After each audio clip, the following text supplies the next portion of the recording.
Welcome back to our channel, soap fans. The stakes have never been higher, and the clock is ticking down to a fatal conclusion. Let us get right into the chaos. Bill Hamilton has always been a man who believes he holds all the cards. But right now, he is playing a deadly game of Russian roulette, and the bullet is named Hayley Hamilton. In a jaw-dropping twist that has left us all screaming at our television screens, Bill has actually agreed to be discharged from Garland Memorial Hospital. Despite the urgent warnings from the medical staff and the desperate pleas from his daughters, Naomi and Chelsea, Bill has chosen to listen to the sweet, venomous whispers of his young wife. Hayley has always possessed an uncanny ability to manipulate Bill with her honey-coated words and seductive promises, and this time is no different. She batted her eyelashes, played the role of the devoted, concerned spouse, and lured him right out of the safety of the medical ward.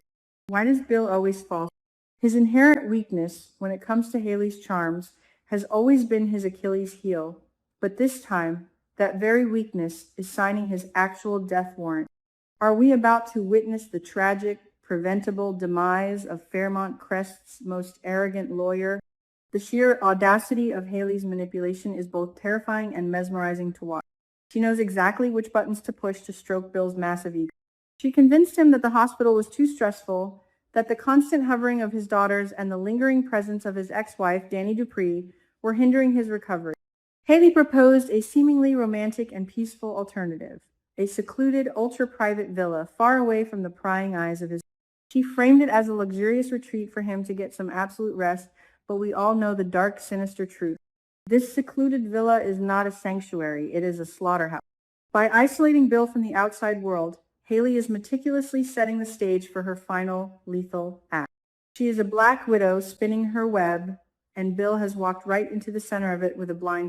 How can a man so brilliant in the courtroom be so utterly oblivious in his own? Once they arrive at this remote hideaway, Hayley's true, terrifying colors begin to shine. The very first thing she does is completely sever Bill's connection to the outside world. She confiscates his phone, disables the Wi-Fi, and effectively cuts him off from anyone who could possibly save him. Her excuse? She claims he needs zero distractions and absolute peace and quiet to heal his ailing heart. But the reality is bone-chilling. Without Caroline Lee barging into the office, without Ashley Morgan checking his vitals, and without Naomi and Chelsea demanding answers, Hayley has absolute, unchecked control over Bill's environment. She is the gatekeeper to his survival, and she has already decided to lock the gate and throw away the key. Will anyone realize that Bill's sudden radio silence is not a sign of relaxation, but a desperate red flag of impending doom? Now that they are completely isolated, the horror truly begins. Hayley no longer has to hide her toxic smoothies or sneak around the hospital corridors to administer her poison. In the terrifying privacy of the villa, she can easily and drastically increase the dosage of the lethal toxins she has been slipping into his system.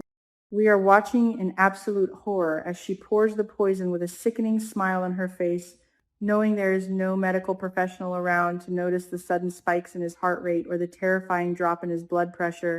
The slow burn murder plot has just been fast-tracked. Hayley is no longer waiting for a gradual decline. She is actively pushing him over the edge of the cliff. Is there any shred of humanity left in Hayley, or has the promise of a $10 million life insurance payout completely eradicated her soul? The physical toll on Bill is immediate and devastating. The increased dosage of the poison ravages his already weakened system. Without the professional medical care he so desperately needs, the symptoms escalate from mere hand tremors and double vision to full-blown, terrifying seizure.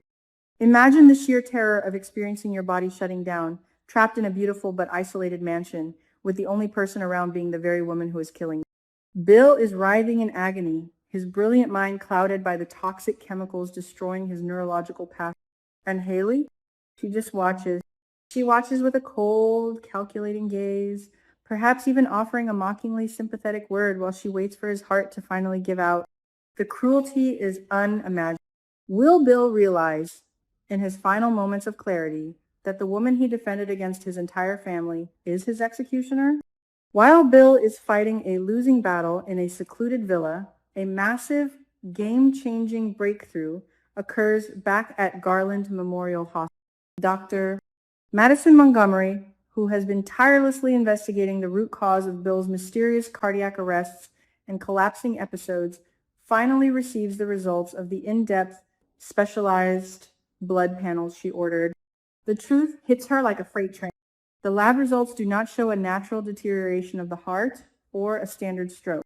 They reveal the undeniable presence of a highly rare, incredibly potent neurotoxin. Madison's blood runs cold as she connects the dots. Bill Hamilton is not sick. He is being systematically murdered. The realization that a killer has been operating right under their noses is absolutely chilling. What will Madison do with this explosive, life-altering information? Dr. Montgomery wastes no time.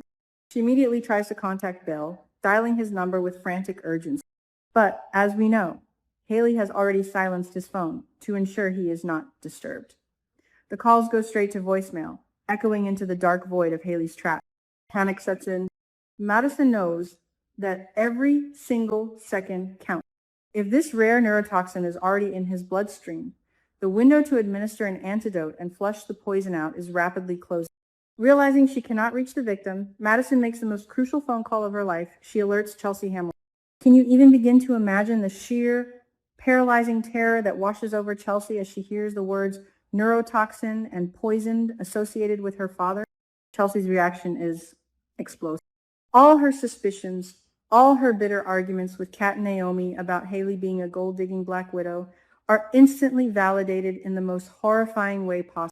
Chelsea realizes that her father's life is no longer just in danger. It is actively being snatched away. But she cannot do this alone. She needs help, and she turns to the one man who has the resources, the drive, and the investigative instincts to track down a missing person, Andre Richardson. Yes, Andre and Bill despise each other. Yes, they have locked horns over Danny Dupree countless times, but Andre knows that if Bill dies like this, it will completely destroy Danny and it will shatter the lives of Chelsea.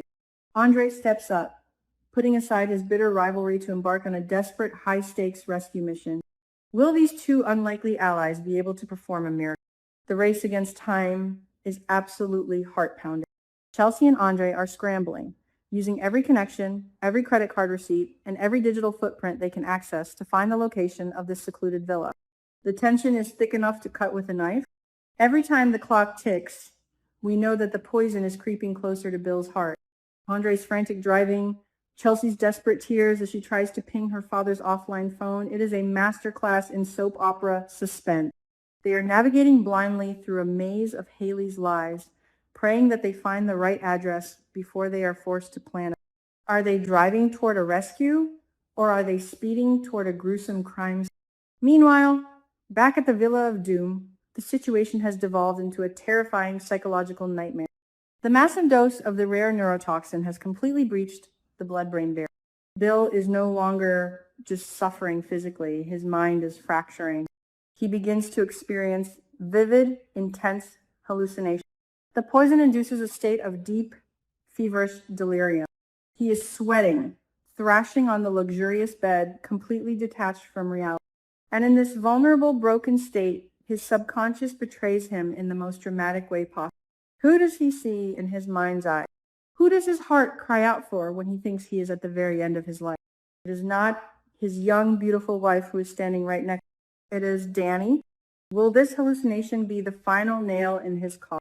In a moment of pure, agonizing drama, a delirious Bill calls out Danny's name. He whispers it, he cries it out, perhaps reliving that passionate secret hookup they shared in the elevator during the terrifying tornado. He reaches out into the empty air, begging for Danny to comfort him, to save him, to love him. The sheer tragedy of a man calling for his ex-wife while his current wife is murdering him is poetic justice, but it is also the ultimate trigger. Hayley is standing right there, listening to the man she is killing declare his undying, subconscious devotion to her absolute worst enemy. Can you feel the absolute unhinged fury radiating from Hayley's eyes? Hayley's reaction is nothing short of demonic. Whatever tiny, microscopic shred of hesitation she might have had about ending a human life instantly evaporates, replaced by a scorching, blinding rage. It is the ultimate insult.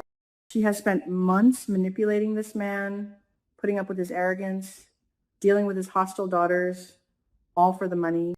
And yet, even as she is sending him to his grave, she cannot erase Danny Dupree from his. The jealousy and hatred consume her. She realizes that Bill will never truly be hers, not in life and not in death. How far will a woman scorned go when she is already holding a murder weapon? Driven by pure venomous spite, Hayley decides that the slow burn plan is officially over. She is done waiting. She is done playing the doting nurse. She goes to her hidden stash of the neurotoxin and prepares a massive, lethal dose. This is no longer just about the $10 million life insurance policy. This is personal. This is an execution driven by jealousy and a bruised ego. She approaches the bed, looking down at the hallucinating, trembling man who just shattered her pride by calling out for his act. She prepares to deliver the final, fatal blow that will stop his heart forever. The sheer malice in her actions is going to leave viewers gasping for air. Is this truly the bitter, tragic end of Bill Hamilton? The juxtaposition of these two scenes is absolute television gold. On one side, we have Hayley, her eyes dark with murderous intent, raising the lethal dose of poison to end Bill's life once. On the other side, we have Chelsea and Andre, tires screeching, engines roaring, as they finally get a lock on the villa's location and race desperately to kick down the door.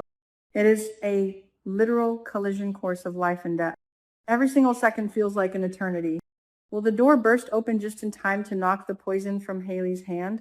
Or will Chelsea arrive only to find her father's lifeless body, a victim of his own weakness and his wife's ruthless greed?